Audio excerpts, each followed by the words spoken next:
Hello friends, কেমন আছো তোমরা সবাই? আশা করি তোমরা সবাই খুব ভালো আছো। আমাদের ইউটিউব চ্যানেল জোভিয়াল জয়তে তোমাদের জন্য নিয়ে চলে আসলাম আরও একটা নতুন ভ্রমণের অভিজ্ঞতার গল্প নিয়ে। আজকের ভিডিওতে তোমাদের সঙ্গে শেয়ার করব আমাদের 2019 সালের জানুয়ারি মাসে মানালি ঘুরতে যাওয়ার অভিজ্ঞতার গল্প। আমরা কিভাবে মানালি গেলাম, সেখানে গিয়ে কিভাবে ঘুরলাম, সবটাই তোমাদের সঙ্গে শেয়ার করতে চেষ্টা করব। এই ভিডিওতে তোমাদের সঙ্গে শেয়ার করব মানালি সাইট সিন ও মানালি থেকে গুলাবা যাওয়ার এক্সপিরিয়েন্সের কথা। তোমরা পুরো ভিডিওটা দেখতে থাকো, আশা করি তোমাদের ভিডিওটা খুব ভালো লাগবে। আমাদের এবারে মানালি যাওয়ার মেন উদ্দেশ্য ছিল স্নোফল দেখা। আমরা সেই উদ্দেশ্যে কতটা সফল হলাম সবটাই তোমরা দেখতে পাবে এই ভিডিওতে। তাহলে আর দেরি না করে শুরু করে ফেলি আজকের এই ভিডিও। যারা এখনও আমাদের চ্যানেলটাকে সাবস্ক্রাইব করোনি, প্লিজ চ্যানেলটাকে সাবস্ক্রাইব করে দিয়ে পাশে থেকো আর বেল আইকনটাকে অল বাটনে সেট করে দাও। চলো তাহলে শুরু করি আজকের ভিডিও। যাত্রাটা শুরু হয়েছিল হাওড়া থেকে ট্রেনে চণ্ডীগড়।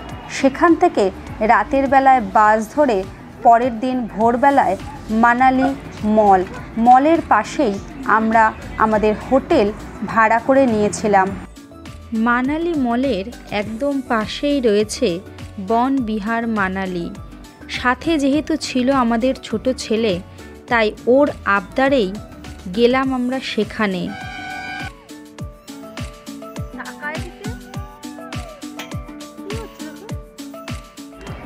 মানালিতে যেহেতু আগেরবারে ছেলের কোনো শ্বাসকষ্টের সমস্যা হয়নি, তাই এইবারে আসার আগে আমরা শুধুমাত্র ওর জন্যে পর্যাপ্ত পরিমাণে শীতের বস্ত্র নিয়েই রওনা দিয়ে দিলাম। এখানে ঢোকার জন্যে ওর কোনো প্রবেশ মূল্য লাগেনি। আমাদের দুজনের মাথাপিছু 20 টাকা করে প্রবেশ মূল্য লেগেছিল। তারপরে আমরা পায়ে হেঁটে চলে গেলাম হিডিম্বা টেম্পল দেখতে। যেহেতু দ্বিতীয়বার মানালি এসেছি, আগেই বলেছি, তাই একটু সাহস করে পায়ে হেঁটেই সবাইকে জিজ্ঞেস করতে করতে চলে এলাম এই হিডিম্বা মন্দির দেখতে। পাইন গাছে ঘেরা এই হিডিম্বার মন্দির মানালির সমস্ত দর্শনীয় স্থানের মধ্যে একটি বিশেষত, তাই এটি আমরা দেখে নিলাম। এবারের আমাদের মানালি আসার মেন উদ্দেশ্যই ছিল স্নোফল আর বরফ, কিন্তু আমাদের ইচ্ছা পূরণ সেইভাবে হলো না। আমরা মানালি মলে একদমই বরফ পেলাম না, তাই আমরা আজকে পায়ে হেঁটে লোকালটা ঘুরে নিয়ে কালকে বেরিয়ে যাব গুলাবার উদ্দেশ্যে। সন্ধেবেলা পায়ে হাঁটতে হাঁটতে মল রোড ঘুরতে ঘুরতে নজরে পড়ল এই অদ্ভুত দৃশ্যটি। দাঁড়িয়ে গেলাম কিছুক্ষণ, তো আমরাও শুনলাম, তোমাদেরকেও শোনাই।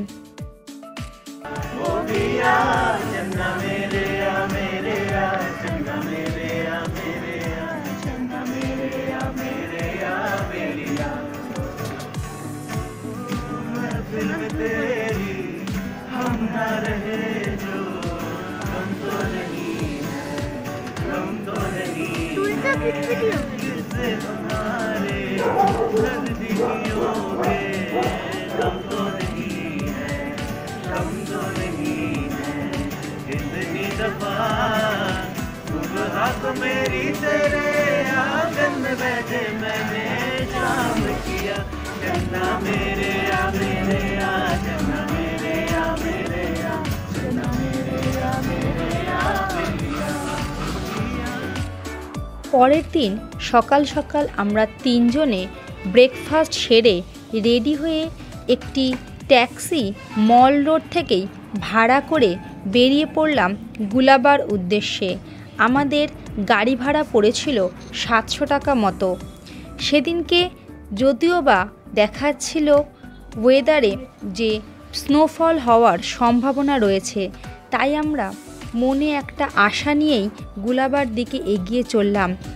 শুনেছি ওখানে বরফ পড়ার সম্ভাবনা অনেকটাই থাকে।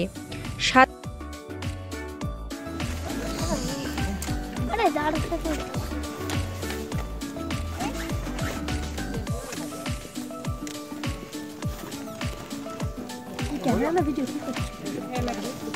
কোন দিকে লাগাই ওখানে? मैम जी हाथ ना दे नहीं नहीं नहीं कहने की बात में इसने क्या मैंने क्या दिया अच्छा कर दिया अच्छा पिछले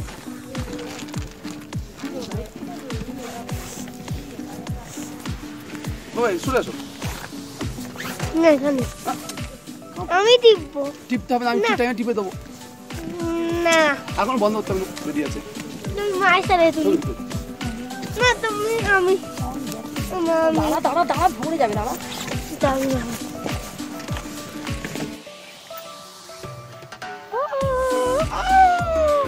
দেখো এখন বড় করে খেলছি আমরা গুলাবায় আসতে আপনাদের কোনো পারমিশন করাতে লাগবে না। যারা যারা রুটাং যেতে চান তাদের অনলাইনে পারমিশন করানোর প্রয়োজন হয়। মানালি থেকে 25 থেকে 27 কিলোমিটার রাস্তা প্রায় 1 ঘন্টা মতো সময় পার করে আমরা পৌঁছে গেছিলাম এই গুলাবাতে।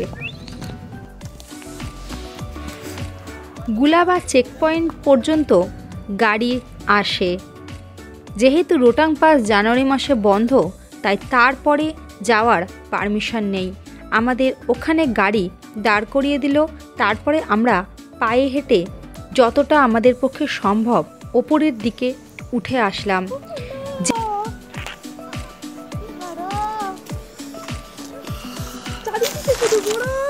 ঠান্ডাই ঠান্ডা হাই হাই কিছু বল বাবু কেমন লাগছে? হাই পড়তেছ ঠিক আছে রে আরে খুব ঠান্ডা লাগছে কিন্তু বরফ পড়ছে না। বাপ পড়তেছ ঠিক আছে রে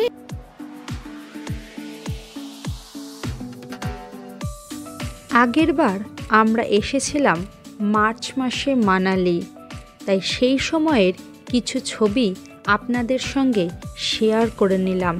সেইবার মানালি আমাদের এতটাই মুগ্ধ করেছিল যে আমরা আবার পুনরায় আসতে বাধ্য হলাম। গুলাবাতে অনেকক্ষণ অপেক্ষা করা সত্ত্বেও আমরা কোনো রকম স্নোফল দেখতে পেলাম না। যদিও বা মোবাইলে সকাল থেকেই দেখাচ্ছিল 100% স্নোফল হওয়ার সম্ভাবনা। ওয়েদার যত সময় গড়াচ্ছিল ততই পাহাড়ের ওপরে খারাপ হতে থাকলো। সাথে ছিল ছোট বাচ্চা, ওর কথা ভেবে আমরা নিচের দিকে নামার সিদ্ধান্ত নিলাম। আস্তে আস্তে পথে কিছু ছবি তুলে নিলাম। শেষ পর্যন্ত প্রকৃতি আমাদের অতটাও নিরাশ করলো না। আমরা গুলাবা থেকে ফিরে এসে হোটেলে বিশ্রাম নিচ্ছিলাম। হঠাৎ করেই বাইরে সবার আওয়াজ পেয়ে জানলা দিয়ে তাকিয়ে দেখি হালকা বৃষ্টির সাথে সামান্য স্নোফল হচ্ছে। তাই আবার রেডি হয়ে পোশাক আশাক পরে নেমে পড়লাম মল রোডে। তাই এনজয় করে নিলাম কিছুটা বৃষ্টির সাথে বরফ। দেখা যাক কালকে যদি সোলাং যেতে পারি।